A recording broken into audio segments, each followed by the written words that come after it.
Welcome to Unit I. Over the next several modules, we are going to define the foundational concepts of sales management, the systematic coordination of activities required to turn an organizational offering into a market reality. Imagine an organization has engineered a mathematically flawless financial product, a high-yield savings account with market-leading rates and zero fees. Despite its technical perfection, the organic market adoption of this product, without any external intervention, is exactly zero. This architectural blueprint illustrates why a product alone doesn't generate revenue. A massive operational chasm separates the institution from the consumer. This void represents the distance between corporate strategy and a customer's wallet. The product remains trapped, unable to cross. Bridging this gap requires more than simply increasing the volume of frontline pitches or refining a verbal sell. It requires a transition from the isolated, tactical act of selling to the systematic, rigid discipline of sales management. Without this managed structural architecture, the product remains isolated from the market it was designed to serve. To understand this architecture, we must define the baseline act of selling as a tactical frontline activity. On the left side of this matrix, a micro-level isolated interaction shows a single representative offering a product to a customer. Scaling that to an enterprise requires a macro network of nodes directed and controlled from a centralized structural point. This centralized framework is sales management, the process used to plan, organize, direct, and control all sales-related activities across the entire organization. It provides the rigid structure that governs exactly how, when, and why those frontline interactions occur.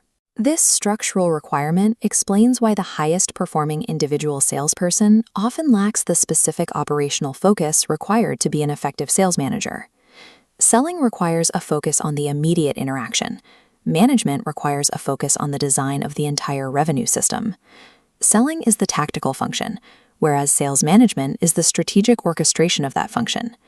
Generating revenue at scale requires constructing a theoretical architecture that ensures every effort is coordinated. This architecture begins at the top level of the organization, where high-level leadership defines a specific organizational objective.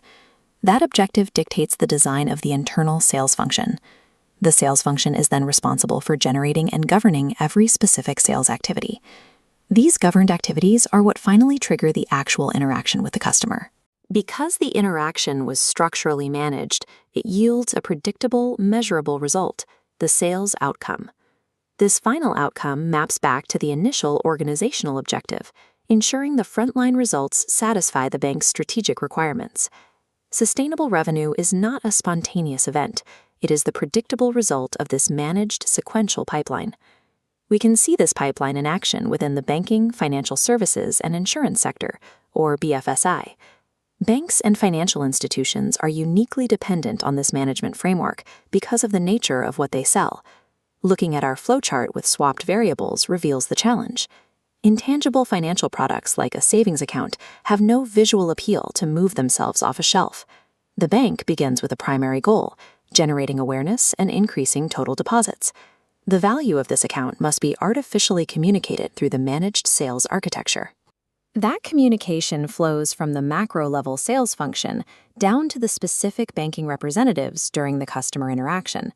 Without this downward flow of structure, the savings account remains untouched in the corporate void.